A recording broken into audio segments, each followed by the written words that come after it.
I'm coming out of Stu Leonard's right now. And look what we got right here. We got the Hellcat getting Stu Leonard's food. Some asshole put a fucking cart near my car. Look at this guy. This guy needs to get a bigger car. He's up there putting all his shit in the back of the car and everything. He's got the car running keep the air conditioner running. But, yeah, he's trying to keep that air conditioner running. In fact, I should turn mine on right now so I get that air conditioner nice and cool. Isn't it nice when you have SRT products parked next to each other? And this guy, he's got the handicap sticker. He's parked in the handicap spot. It's not, yeah, boy, it's too hot for this. It's too hot. It's 100 degrees out here. It's 100 degrees out. Uh-oh. What we got here? We got Naomi Osaka. Gotta watch out for Naomi Osaka. Yo, make sure. Oh, we got some Babylon 5 dolls here. But Jakar, that's Ambassador Jakar. Don't mess with him. He'll get you. All right, let's put that in there. Oh, sorry about that. It's okay. Good stuff. Key line 5. That's right. Oh, if you need a card, I got the silver one. I got one right here. This silver one right here. You don't want a little one? This is the big one. All right. Okay. Oh boy, god damn. It's too hot out here. All right, so I'm just gonna push this sideways so this way get this away from my car, away from his car. Put these things right here. I don't know who left all that stuff over there, but somebody will take it. This guy said, yeah, I'm gonna just leave my car running because you gotta keep this AC running. It's too hot. It's too hot for this. Wow. As you know, this is a W221. The W221 was really, really nice for its time. I had one of these when I was working at Capital One Mortgages. And short-term lease, really cool car. When this thing first came out, great interior. I really loved the way the exterior looked. Really loved the way those fender flares looked. It was a really great car. Nowadays, you can probably find these things for about $10,000 or less. They're really, really old. They're really, really played out. But the thing about it is, all of these, the last 3 generations of S-Class, they were all gorgeous looking cars. Very stately, very, very masculine traits. Just look great. Big, huge cars. They looked wonderful. So this was a W221. And again, these, nowadays, these things are really old. This came out in 2007.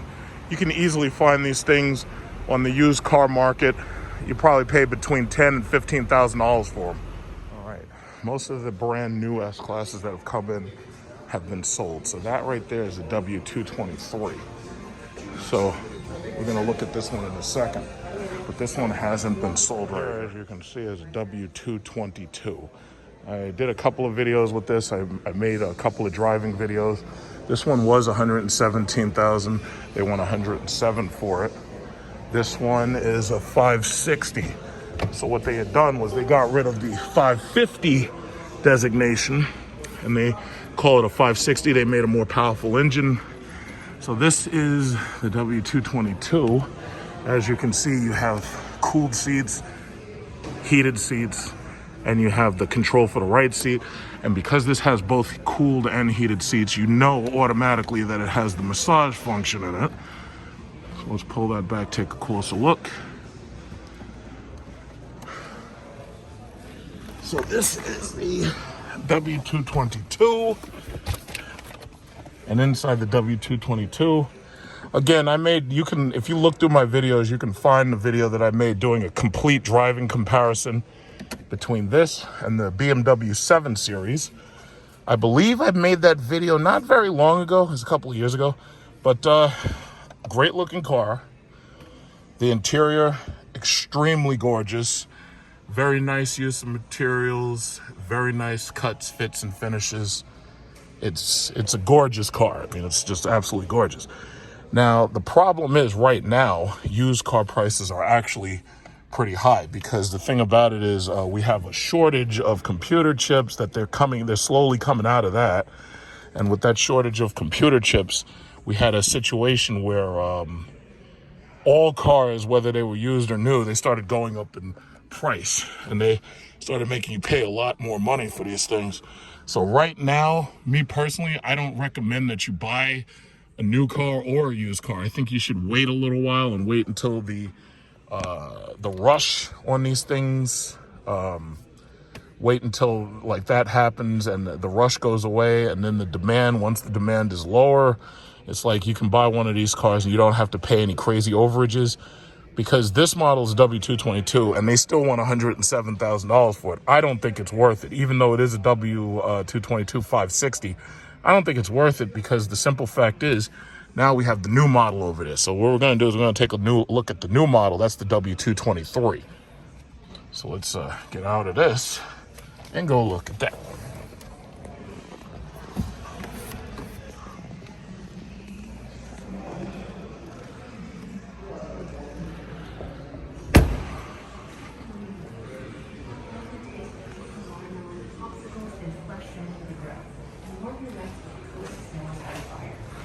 Okay, so this is a 580, and this is $117,400.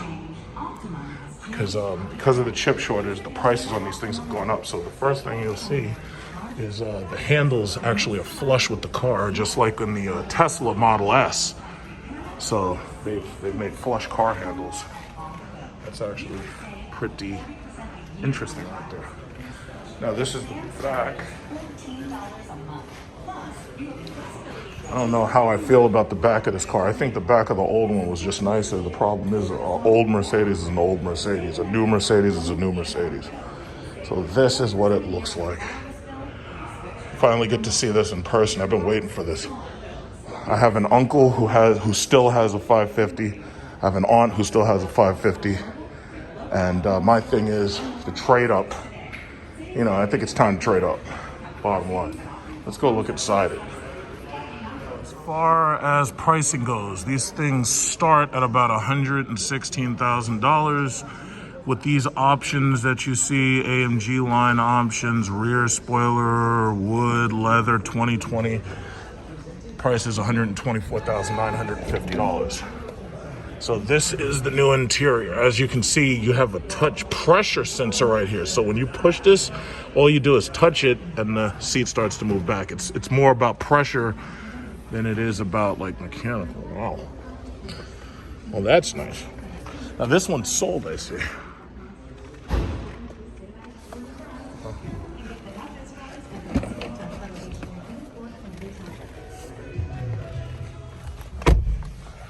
Mm-hmm. This is supposedly, Yeah, to move the seat. it doesn't move. We could still, you could still do it from the right side, so I can control that seat from this side too. Oh, by really? pushing, yeah, but when you push this R button, that seat, you can control it Oh, really? from this side, yeah. Oh, wow. Yeah.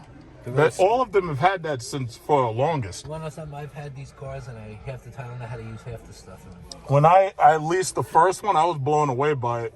I was working for Capital One, Right. and let me tell you, it was like when the W221 came out in 2007. Right.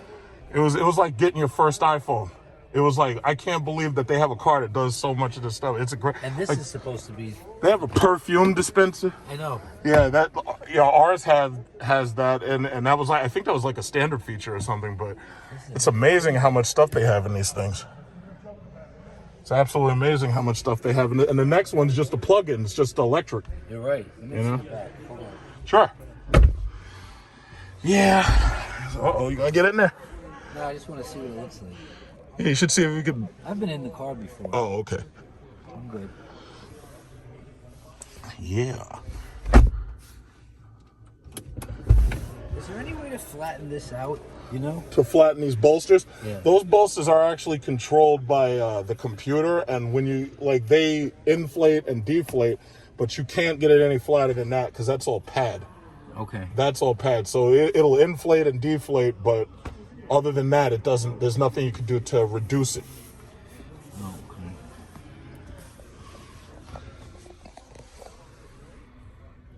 okay. Yeah. So even the back seat Has power recline, just like ours. We have the power recline package in the back. But this is a 580 without the AMG package. You know, but these things are something else. Yeah, and now the new thing is what you have to do. I'm going to turn this down because I don't want to get copyrighted.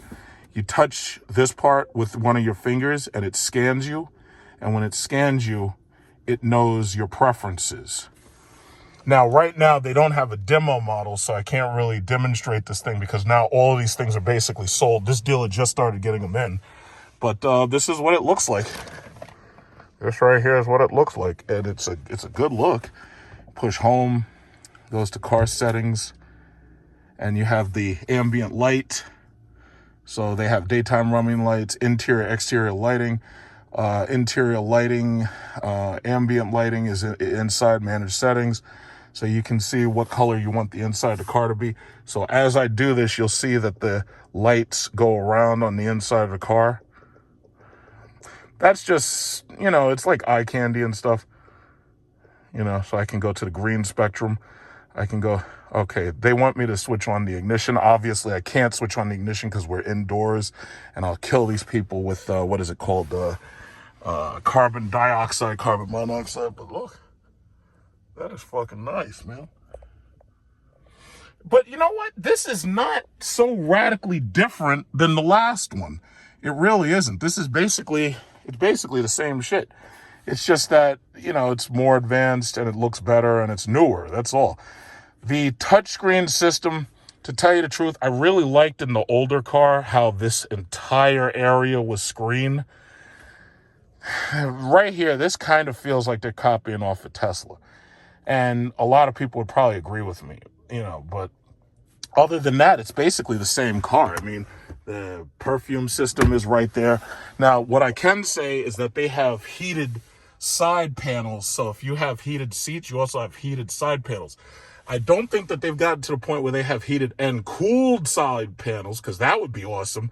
Imagine having heated seats for one, and you have heated and cooled side panels. That would be some shit. But other than that, it's nice. It's nice as hell. And because we have two of them right now in the family, and when these cars have to go back, it's like I would like to possibly upgrade, despite the fact that I really prefer the W222. But I have to say, this is some really nice paneling. The paneling in this thing is crazy. And as far as you also have the vehicle functions and whatnot. Everything feels fast and snappy. It's very nice. Eventually what I'll do is I'll make a video of driving one of these things, but right now there are none available to drive. So you have your wireless charging pad, USB 3, USB 2. None of these things are available for demo right now because they're all sold. In fact, because of the chip shortage, all of these cars were sold before they were even made. So there's nothing available to test drive. That sucks. Usually I would have done a test drive for you. It's funny. Now, when you touch this panel right here, this entire panel actually moves. That's really interesting. So you touch that. This is the cameras right here. Most of this stuff won't respond because of the fact that the engine's off. And obviously, again, I'm indoors. I can't turn the engine on. No big deal. But massage system for the seats is about the same. You have the massage seats. You have the... somebody's trying to claw me. Now, what's also really interesting is that they took all the buttons that are usually right here and they moved them up here. So this is where all the light switches are. So they put that right there so you have to reach up there to turn on your light switches. I just think that's kind of strange, but that's just what they did. Everything else, it looks like they softened out a lot of these switches. So if you want to adjust your mirrors, it's like you have to push this area right here, I think. It's kind of strange because this thing feels like a haptic feedback touch system right here. Because the whole thing is like one piece of plastic. I complained about the fact that Tesla cheapened its interiors by trying to reduce the number of parts and stuff. And I kind of don't like that, especially for what you're paying for, Tesla. Now, I didn't know how I was going to feel about this. When you touch these require just a little bit of pressure. And these will move your seat back and forward, or they'll move your headrest back and forward, just a little bit of pressure. Like I'll show you, like you hit the right control. I can do it with the, you know. I didn't know how I was going to feel about that, but after actually using it, I'm okay with it. I mean, it works as advertised. What I don't really like is the fact that they split up the door unlock and lock button, and they made this panel look this way, because now the door unlock and lock button's further back. It's like I actually preferred it when it was a little bit further forward. Like I would have actually put this more forward than I put that. But it used to be where this was lower and this was higher, but you know, that's just what they did. What are you gonna do? The designers had to come up with something, right? So you can control the majority of your functions right there from this wheel. It's got this really big bulbous airbag here. That's kind of nice. Yeah, it's exactly what you expect. It's exactly what you expect. It looks good. It's very stately and presentable. To tell you the God's honest truth, I mean, the W222 is already such a great car. It's like, the question is, do you really, really, really need to upgrade? Personally, I don't think you do. Because I'll tell you, the panels here in the W222, where it's all nice and neat and it's beautiful, I actually like the way the W222 is actually laid out a little bit more. The W223, even from photos, I already knew how I felt about it from photos. I'm not crazy about this area right here. I wanted all of this to stay like a computer panel like that. I really think that looks better. However, what they did was they put the vents here and they made it so the air is blowing over and everything. And I personally, I just prefer the W222. But you know, this looks good. It's just that, I mean, these panels, look at these panels from the side. This looks tacked on. You look at these panels from the side, man. But that's, you know, it's nice. Okay. The engine's planning to shut off in 3 minutes because I can't turn the engine on. So that's no big deal. That's what it is. This is the panel to hide your stuff. So you push that and it opens up. So this is all empty. This is the panel behind you for the passengers. They have a decent amount of leg space. But this is what it is. This is a W223. So what I will do is I'll make a driving video as soon as I have the option to be able to drive one of these things. I'll get one of these out on the road and talk about it. I can already pretty much guess how these drive because I've driven this engine before. So, you know, I'll just get one out on the road and I'll do some driving in it. The guy who sold us our last one, when he comes back from vacation, maybe I'll just get him to let me use one. So we'll see. But, yeah, this is what it is. All this waiting, and I finally got a chance to see it. Let me see what happened. This is the dual zone, so pushing off doesn't really matter. In fact, you don't have to do anything. When you get out of the car and you leave the car alone, the car basically goes to sleep. Don't forget your key. And it has the auto start stop button right there too. Right there, auto start stop.